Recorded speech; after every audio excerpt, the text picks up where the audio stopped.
Welcome to the Luxury Code, where we decode the mindset, the marketing, and the business approach of successful luxury brokers. Hey, welcome back to the Luxury Code. Today, my guest, Michael Franco, 14-year veteran, New York City Compass broker, one could argue luxury power broker. Michael, welcome to the show. Thanks for having me. I'm excited to be here. Thank you. So this whole game is trying to help the people that want to get into the higher end understand the nuances, the subtleties, the differences, what makes this business so special. And then for all of our friends that are in the luxury business to learn from one another, to share some best practices so everybody in the industry gets better. So I wrote down a bunch of questions, but the first thing I want to talk about is just New York City has been so fiery, excited, crazy, up and down. What's hot, what's not right now in New York City real estate? The market's hot. Yeah. So I had the best year I've ever had in my career, and I was super psyched and super proud, only to find out that every top agent in New York also had their best year. Because nobody shares anything. And I was like, oh, I thought I was the only one that had their best year. Give people context. What is best year for you? We ended the year with 170 million closed and pending, and we closed 135 million. I mean, that 135 transactions. No, 135 million in volume. Closed 135, open 170. Right. I mean, Michael, that is, we talk a lot and we've done each other. I was thinking back to Stamford, Connecticut, like a million years ago when you took the train in and I was doing some funny little workshop. We first connected. You have come such a long way, and that is tremendous volume. You say that the market's hot, but I still hear people saying not in every price range. I still hear there's lots of inventory in the city. So give us some context for that. Like, where is the market hot? Where is it not? What's moving? What's not? Help us. It's definitely market segment by market segment. Yes. It's like hit or miss. And I'm getting to the point now, because it's been about a year since this has been going on, that I can now go into a listing presentation and I know this is going to be a tough sale, or I know, like, if we price this right, it's going to sell and maybe get multiple bids. So unpack that for us. Like, how do you know without like naming an apartment or neighborhood condition, right? Carrying charges,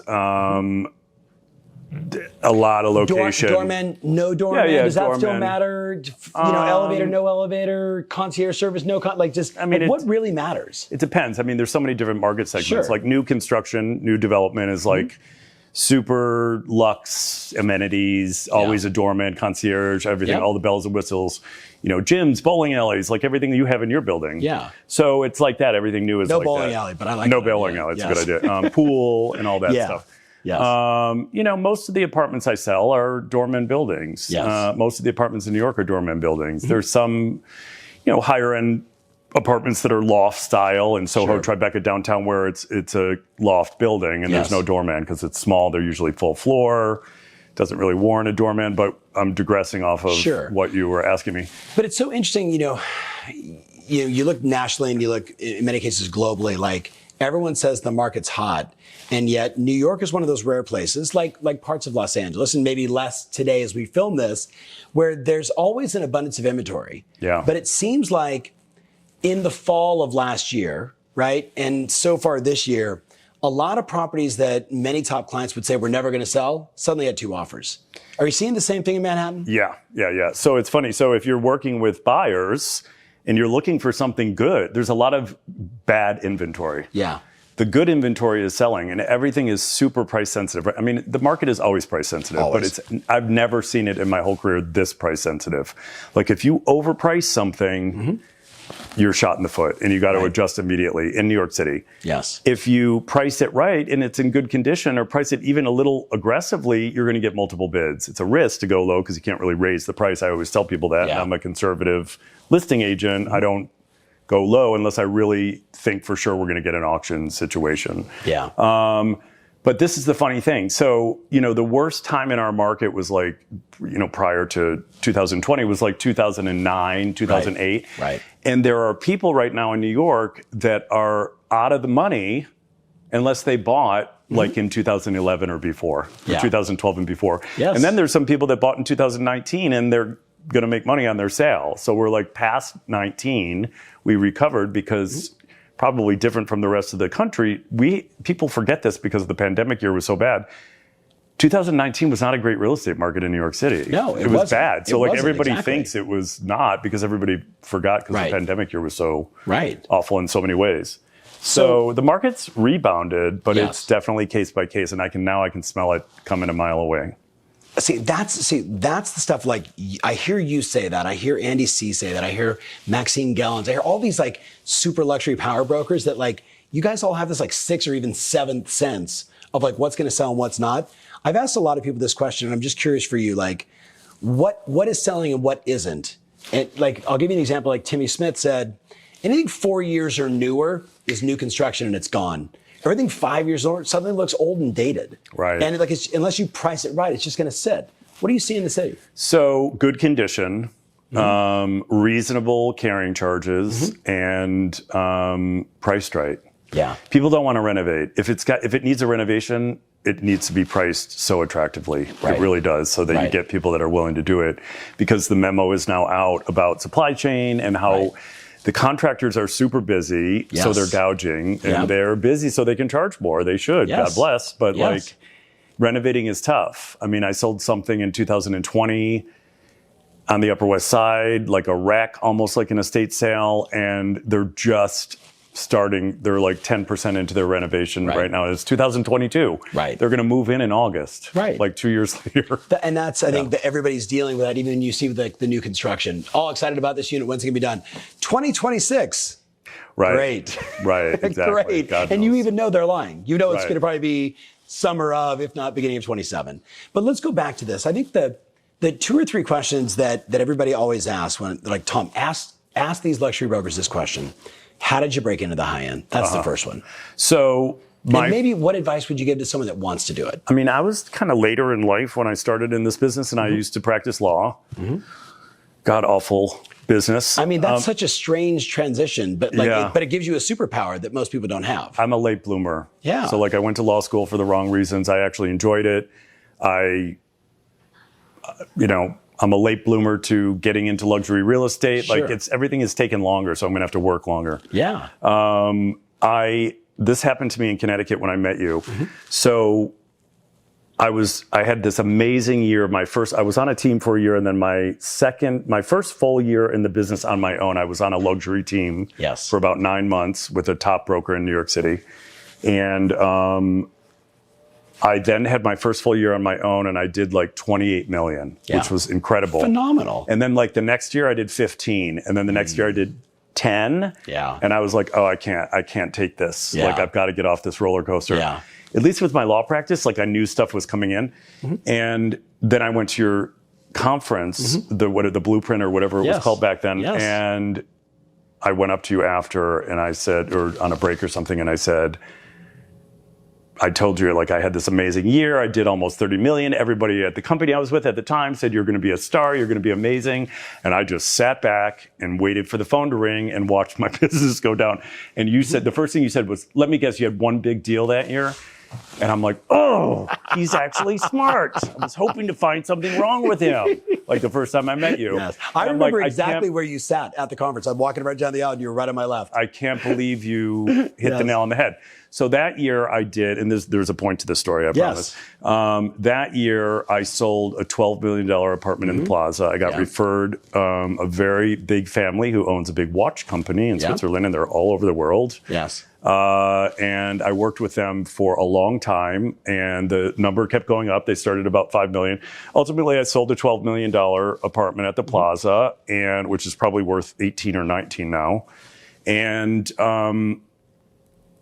that was it. And in the numbers, maybe like you can't. Oh, so this is the point I'm trying to make. I did nothing to leverage that sale. Bingo. Nothing. I didn't. Bingo. I think I did a mail. It was, Central Park South. So I think I did a mailing on Central Park South thinking I'm going to mail the whole block and then I'm going to sit back and wait for the phone. The phone's going to ring. Oh my and I'm God, make a fortune. Everything's going to be 12 million and up. Nothing. So then, fast forward, I started doing better in the business, and I was top agent at my company. We'd go on these awards trips, and the top 25 agents the president of the company would take us on this trip, and I was sitting with somebody who's a junior partner of a major broker. I think she was number 1 in the country last year. She's a friend of mine. Yeah. And I was talking to her. There's a lot of wine flowing and everything. And on that trip just pumping everybody for information. So that's point number one. Yep. Getting on that trip was amazing because I just went around to the Hamptons brokers, top Palm Beach, and the top agents in New York City. I was like, what am I doing on this trip? I just happened to have sold a lot of maybe smaller apartments. Yeah. And she said to me, she goes, well, you know how it goes. She goes, you know, you get one big sale and then everybody thinks you're, and then the light clicked on in my head. I'm like, I have to leverage bigger sales. So that's what I do now. I leverage bigger sales. Like there's no more promoting. Yeah. There's no one mailer. No, or there's no more social media. You know, I have a social media consultant and I tell her like, no. Only this and up on social media at this point, and it's not smoke and mirrors. That's what excites me now. It took me a long time to get to where I am. Yeah. But I don't get excited going on a pitch for a smaller apartment. And so I'm not best suited for that. I'm not the best suited person. Yes. I will do it and I don't turn down any pitches, but it doesn't excite me. And you got to be excited when you go on a listing presentation. So there's so much to unpack in that. Like you had that big sale and then you waited.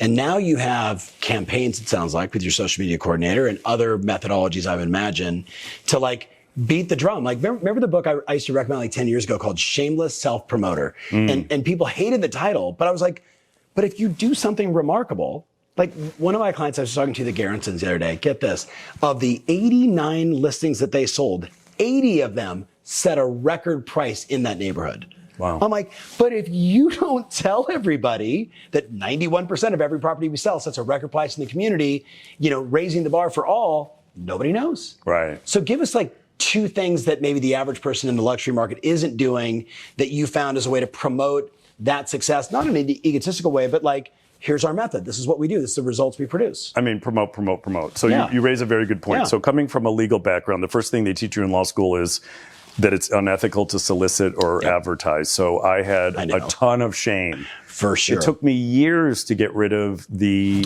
shame of self-promotion. Yes. And I just kept beating the drum in my head. Shameless self-promotion. Yes. Shameless self-promotion. That's where I have to get to. And now I can tell, I mean, I'm almost too far on the other end.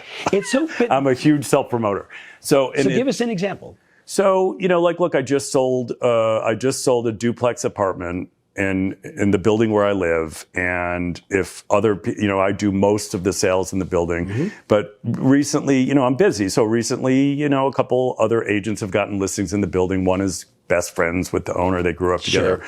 Another one with a friend. And, you know, I was going to say, does this drive you nuts? Okay, well, you know, listen, if there's even a low end listing, like you want to get me going, it's like, tell me you're interviewing other brokers. Yes. That's all I need to hear. Yeah. If I find out they're interviewing other brokers, I will do it. Oh my God. Yeah. I will not give up. So you sell the duplex. I sell the duplex, which it's a big sale. And it's also, big for the type of apartment it is. It needs a renovation. We listed for 7,350. We got a really good price on it, and it sold fast. And so I did a huge promotion. It's rolling out like 1 week to accepted offer, 2 weeks to contract, highest price per square foot. Right. On the 81st Street side of the building. Yes. And then the rest of the neighborhood, Central Park West, highest price per square foot for an 8-room. In a really long time. Like bang. So I heard like 3 pieces. So is it safe to say that's 3 direct mail pieces? That's 3 social media? All in one piece. Okay. And then, once we went to contract, it went out on social immediately. Got it. Yeah. Do you think you're doing enough? I never feel like I'm doing enough. Yeah. I don't mean, you're like, I love you. I don't want to rouse you and make you. No. But like, I get that sense that even the way you described it, I felt like that was 3 different pieces, 3 different weeks. Like Eileen Rivera has talked about forever. Like, you know, hit them 8 times after from beginning to list to close. Yeah. And then everybody knows Michael Franco's the man. Yeah. You know, I mean, I have a whole farming program that's, I feel like I'm doing pretty well, but I don't want to overdo it and annoy people. That balance. The balance. Okay, we're going to come back to that, but I want to go back to one of the things when I think about you and so many of our great clients in the city, and I could go to clients around the world that are, you know, in Paris or in London or in Sydney, you all have like this, look, I would just call it like market knowledge greatness that makes you like the belle of the ball at every party, because everybody wants to know about real estate, right? And when you have that market knowledge, like You don't have to seek. They come to you. How does somebody get that? Like, is that a learned skill? Like, what do you do to really keep your fingers on the pulse? Can I tell you, it's such a great question, and I didn't even think about this because I kind of had an idea of what we were going to talk about, obviously. But so over the last couple of years, maybe 3 years, 4 years, I don't remember, but all of a sudden, I subscribed to everything. Yes. Inman. Yes. Luxury, every luxury report you Right. can get. And I wake up in the morning and that's the first thing I see. I see which celebrities sold in LA, which celebrities sold in New York City. And then I immediately click on to see who did it. Yeah. God bless The Real Deal. I know they drive some people nuts, but The Real Deal is phenomenal. So I have a ton of subscriptions that all come through my phone. I have my notices on for everything. So I can pick stuff up. If it's something important, I'll read it. But I mean, I'm telling you, I'm picking stuff up. And a friend of mine who's a luxury broker in New York City, I mentioned something about a deal. And this is a person that's always on top of these things and the big names. Yeah. And he didn't know about it. And I was like, oh my God, this is amazing. I am like that's a on notch, top of this. Right? Like, yeah. So every morning you have a routine, and it's fun because I have the same routine, and I'm looking kind of nationally, globally, Bloomberg, Real Deal, like everything. Just want to know what's going on around the universe. How do you then translate that into talking points? Like when someone says, Michael, how's the market? That's a big question for someone like you. How do you respond? So are you buying or selling? No, I learned that from you. Touche. Yeah. How is the market? The market is, I had a conversation with a client who's been thinking about selling for 2 years, pandemic. He's been waiting. Yeah. He's in the Hamptons. He's like, we're going to sell. We're paying maintenance on this apartment. It's a beautiful apartment. How is the market? I said, the market is strong.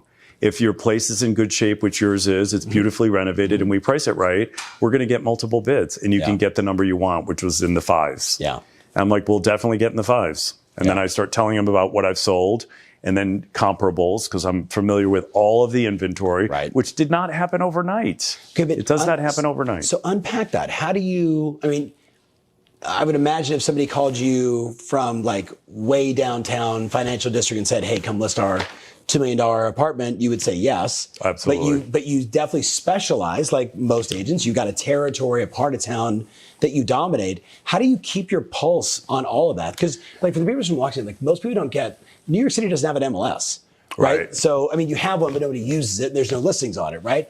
So what's your daily routine? Like what's your go-to for like hot sheets? What's new listings? What's just ended? What just closed? Like, where do you go for that? So we had a thing at my old company that was called the Smart Report, which the guy that I worked for when I first started in the business created. Yeah. And he told me why he created it, because you can click on the Smart Report and then when I got to Compass, they didn't have it. And I'm like, I can't believe nobody has asked for this. Corcoran report from back in the day. But the Smart Report is this. So you click it on and it has, and I do it every day. Like you click on, so let's say you click it on Tuesday, it'll show you all the new listings, what's in contract, price reductions, and what's sold. Then if you click it on Wednesday, it does everything from the last time you clicked it on. So like you can click it on before you're going to somebody's house for cocktails or dinner. Smart. And you can say, oh, this is what just popped up in your neighborhood, by the way. Right. And then we have coming soon at Compass. So we have stuff in private exclusives, which is always making you feel like you're in the know. Yeah. But listen, that is special. Yeah. I've lived Not just in Compass, other companies do it, but like knowing what the pockets are in this environment. Yeah, because everybody wants that. Right. Everybody wants what nobody else can get access to. All the high-end buyers want off market. So this is I've lived in New York for 30 years. Yeah. Like when I first moved to New York, for whatever reason, I got obsessed with New York real estate. And late bloomer, just took me another, 15 years to become a real estate broker. I moved to New York to practice law, or to go to grad school and then practice law. So I know that the city like the back of my hand. Yeah. I mean, I'm a full-on New Yorker. Yeah. And that takes a long time. It does. So there's people that just moved to the city or that have only been in the city for a few years. But then there's people that maybe didn't have the interest. I've seen that with agents. I mean, I have an agent on my team who's been in New York forever and she gets it. She gets. Yeah. And like we know what's going on in every different neighborhood. Now there's pockets of Brooklyn that I don't really get. And I have a team in Brooklyn that I work with on that. So But I think like knowing the city, I can work in any neighborhood in Manhattan. Yeah. And a lot of neighborhoods in Brooklyn, but any neighborhood in Manhattan. So it sounds like time and looking at the hot sheets or the, what do they call it again? Now at Compass, they call it the Daily Digest. The Daily Digest. Daily Digest, right. Okay, I want to go a different direction. 220 Central Park South. Yes. 157 million. Yes. Two condos or apartments put together. Right. Does that just piss you off that wasn't yours? Of course, I'll be perfectly honest. And, my first blush on that is, and that's the deal I was talking about that my friend didn't know about. Yeah. And I know the agent well. I have a deal with her right now, and she sold out the whole building. Yeah. And I texted my friend, I said, do you think that she got a direct on that? Because she was named as the broker, and I think she put the deal together. Yeah. And then I said, how much do you think she got paid on? Because it was like an off market. I'm like, what was the, what do you think she got paid on it? And she might have got 6. Yes. I mean, the seller got a huge number. Right. So my first instinct was, of course, because I'm a human being and I'm honest, that I was annoyed. Yeah. But then I immediately went to inspiration. It's so inspiring. There's so much money to be made in New York City in real estate. If that's available, there's chunks of that, which I'd be happy to take on. I would challenge everybody listening right now that they should all have like a 4-minute mile goal for a transaction. Like that, what's that number that just feels so out of reach that, oh my God, you would die if you did it. Like I remember, Maxine Gallants, who well, who when she first did like a deal at 10 million, like 20 years ago, and she was just like, oh my goodness, right? That everybody just needs to put that on their vision board, right? If you can see it, you can start to realize it, start to taste it, start to understand it. But I want to go one totally last direction with you. Mutual friend of ours in the city, Sirhan, comes out and he says, 50% of all transactions I see a world in the very near future, 50% of all transactions will be done by crypto and everything be on the blockchain. What do you think? I think he's a great self-promoter. I think he stays current. I think he's got a good press machine. Yeah. And I think it's super relevant. And so I think regardless of whether it's accurate or not, it was a good thing to say, and it got a lot of press. Yeah. I mean, this is kind of dovetailing to some of the stuff we talked about. We have, he's not really the president of our company, but Leonard Steinberg is he's the amazing, chief evangelist. Yep. He puts out a daily newsletter to the company, which it's like changed my perspective in so many ways. He gives, it's like bullet points of different things that are going on in the economy, and it's a lot of it is geared towards luxury because that's what he's done his whole career. Of course. So you see something in there, and it's just having these snippets is so amazing. And sound bites, and you go on a listing presentation, and he does, he puts together his own stuff, but he also does like CNBC, he does Wall Street Journal, and he quotes it. And I started taking some of it and posting it on LinkedIn because it's all, quotable stuff, and other people do that. He doesn't care. Yeah. It'd make him happy. And but to have this information at your fingertips, and that kind of ties into all the subscriptions and having all the information coming in all the time. Yeah. So Ryan's super busy. He's got his own company now, and I can't even imagine how busy he is. Yeah. But he's getting fed a lot of really great information, and he's staying on it, and he's staying relevant. It's a relevant. 100%. Yeah. I was talking with Mauricio Mansky, and we're talking about like access to power. Like knowledge is power, right? Absolutely. And whoever has that extra nugget, like your friend with the 157 sale, hey, did you hear about this? No, I didn't. The overriding thing I get, every luxury broker I talk to, every great agent I talk to, it's how much insight that they have and knowledge they have and current information that they can just rip. And it makes them the most interesting person in the room, makes them the educator, if you will. Right. So I'm going to go a totally last direction on our last question. I take you tomorrow to Aspen, Miami, Jackson Hole, Silicon Valley tomorrow, and I drop you off and I say, here's your license, here's a nominal little $2,000 a month marketing budget, go. How do you rebuild your business? Wow. I would, That's a big question. because I've thought about it. I've definitely thought about it because the pandemic has made a lot of people think about living in other places. Right. And, Florida is appealing to me now. You mean Southern New York? Florida? Exactly, Right? exactly. God. The first thing I would do. Look at Frederick, who's opened up multiple offices now in Dallas, Houston. Right. I think also in Miami. Austin. Miami, LA. Yeah. So I think the first thing I would do is majorly ingratiate myself with any and every top broker I could get access to. Smart. And I would, I wouldn't do it without having a nest egg. And I would pay for that by taking them to dinners, taking them to lunches, doing whatever they want to do. I would, listen, a lot of people are really generous in this business. Yes. I know that Tim Smith will let somebody trail him all day. And people want to help people. If somebody came to New York and asked me that they wanted to hang out with me all day, I would love to do that. I think giving and teaching is really fun and amazing. And I think that that's what I would do. That's what I would start doing. You got to do it sort of like I've thought about, would I join a team? Maybe I would, but like they know you're not a team member. Smart team leaders know you're a team leader, and that you're not going to stay forever. But it's all about doing what can I do to help you? And in the meantime, maybe I'm going to learn something.